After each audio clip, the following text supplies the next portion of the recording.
ओम श्री सद्गुरुदेव भगवान की जय। आज हम न्याय दर्शन के विषय में बात करेंगे। न्याय दर्शन में प्रत्यक्ष का क्या स्वरूप है।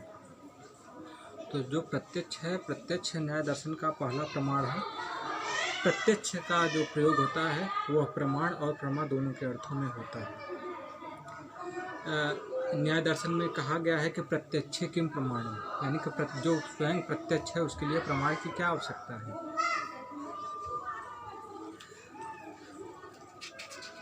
प्रत्यक्ष अन्य प्रमाणों जैसे अनुमान, शब्द, उपमान, अर्थापत्ति आदि का भी प्रमाण है। और जो प्रत्यक्ष है, जो भी सत्ता, जो भी वस्तु प्रत्यक्ष है वह स्वतंत्र है, निर्विवाद है और निरपेक्ष है।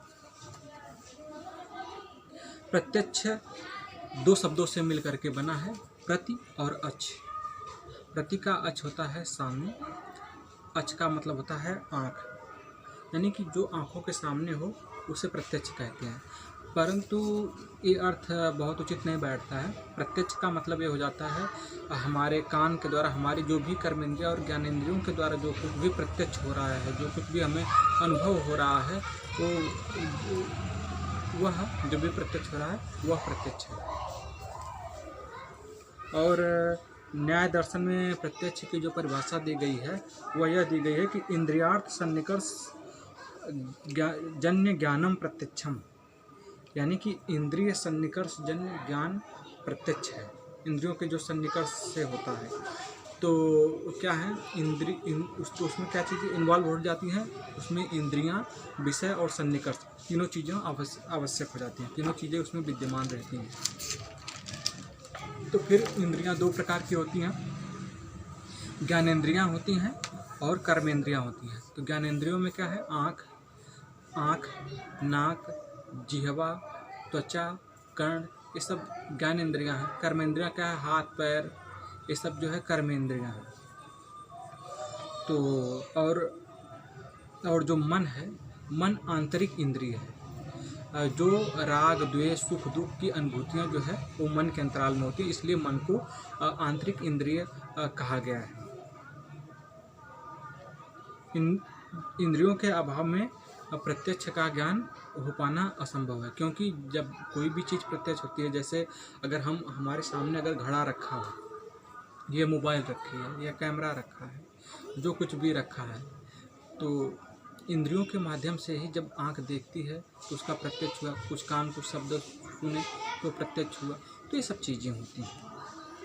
तो जो विषय क्या होता है, प्रत्यक्ष ज्ञान के लिए विषय का होना आवश्यक रहता है, क्योंकि बिना किसी वस्तु के अभाव में प्रत्यक्ष किस विषय का करेंगे।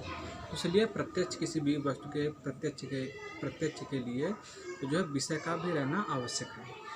सन्निकर्ष इंद्रियों के वस्तुओं के साथ, जो इंद्रियों के वस्तुओं के साथ जो संबंध होता है उसको सन्निकर्ष कहते हैं। तो इंद्रियों का वस्तुओं के साथ संयोग, इंद्रियों का वस्तुओं के साथ जो संयोग होता है वो ज्ञान उदय का कारण है। और जैसे आँख है तो आँख का काम क्या है कि रूप को देखना। न्याय शास्त्र में जो है, जो न्याय शास्त्र है उसमें सन्निकर्ष के 6 भेद बतलाए गए हैं। तो पहला है संयोग, पहला संयोग है। बात कर रहे थे सन्निकर्ष। सन्निकर्ष के 6 भेद हैं। पहला है संयोग, यानी कि इंद्रिय और वस्तु के बीच जो साक्षात होता है बिना किसी माध्यम के, वह संयोग कहलाता है। जैसे आँख के सामने घड़े की उपस्थिति। और दूसरा है संयुक्त समवाय, यानी कि इंद्रिय का सीधा संबंध वस्तु के साथ न होकर के माध्यम द्वारा होता है, जैसे कि घड़े की लालिमा का ज्ञान। तीसरा है संयुक्त समवेत समवाय, यानी कि इंद्रिय का वस्तु के साथ संबंध 2 माध्यमों द्वारा होता है। पहला आँख के द्वारा क्या होगा, घड़े का साक्षात संबंध हो रहा है, और घड़े से लाली का समवाय संबंध है, और लाली से लालवन का समवाय संबंध है। तो इसमें घड़े की जो लाली जो जाति है, घड़े की लाली जो है उसकी जात का ज्ञान हो रहा है। तो जात का ज्ञान जो है संयुक्त समवेत समवाय है। अब फिर चौथा हो जाता है समवाय। समवाय क्या है, तो इंद्रिय का सन्निकर्ष वस्तु के गुण के रूप में, जब इंद्रियों का जो सन्निकर्ष होता है वस्तु के गुण के रूप में होता है। जैसे कि कान शब्द सुनते हैं तो कर्ण और शब्द के बीच समवाय संबंध है। तो पांचवा है समवेत समवाय, यानी कि कर्णेंद्रिय का जो शब्दत्व से संबंध है वह समवेत समवाय है। छठा है विशेष से विशेषण भाव, यानी कि वस्तु के अभाव का जो प्रत्यक्ष है, वस्तु के अभाव का प्रत्यक्ष उदाहरण भूतल पर घड़ा नहीं है, यानी कि घटाभाव का यहाँ पर इंद्रिय और वस्तु के बीच जो सन्निकर्ष होता है उसे ही हम प्रत्यक्ष कहते हैं। और हालांकि नव्य न्याय के जो जन्मदाता हैं गंगेश उपाध्याय ने न्याय शास्त्र पे बहुत से आक्षेप किए हैं। उसमें जो है ईश्वर को प्रत्यक्ष का ज्ञान नहीं है क्योंकि ईश्वर के पास इंद्रिय नहीं, पहला ये आपत्ति करते हैं। और दूसरा चक्रक दोष है, और तीसरा अतिव्याप्ति दोष। ये 3 दोष जो गंगेश उपाध्याय निकालते हैं। तो अब प्रत्यक्ष का वर्गीकरण पर हम ध्यान देते हैं। प्रत्यक्ष का वर्गीकरण कैसे हुआ है? तो प्रत्यक्ष के 2 भेद हैं, लौकिक प्रत्यक्ष और अलौकिक प्रत्यक्ष। तो लौकिक प्रत्यक्ष में इंद्रियों का वस्तुओं के साथ सीधा संबंध होता है, और अलौकिक प्रत्यक्ष में इंद्रियों का विषयों के साथ साधारण संबंध होता है, और अलौकिक प्रत्यक्ष में इंद्रियों का विषयों के साथ असाधारण संबंध होता है। तो लौकिक प्रत्यक्ष के 2 भेद हैं, बाह्य प्रत्यक्ष और मानस प्रत्यक्ष है। तो बाह्य प्रत्यक्ष में क्या होता है कि इंद्रियों का वस्तुओं के साथ संपर्क होता है, और मानस प्रत्यक्ष में मन के द्वारा जो प्रत्यक्ष होता है, जो भी राग द्वेष ईर्ष्या घृणा ये सब विकारों की जो अनुभूति होती है वह मानस प्रत्यक्ष कहा जाता है, क्योंकि ये मन के अंतराल में होती है।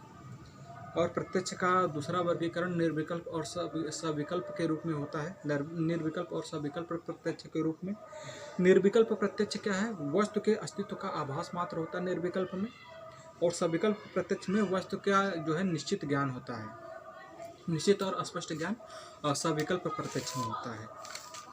ठीक है, तो अब इस प्रकार से ये जो प्रत्यक्ष का जो वर्गीकरण था, प्रत्यक्ष को हमने इस पर बहुत अच्छे से जाना।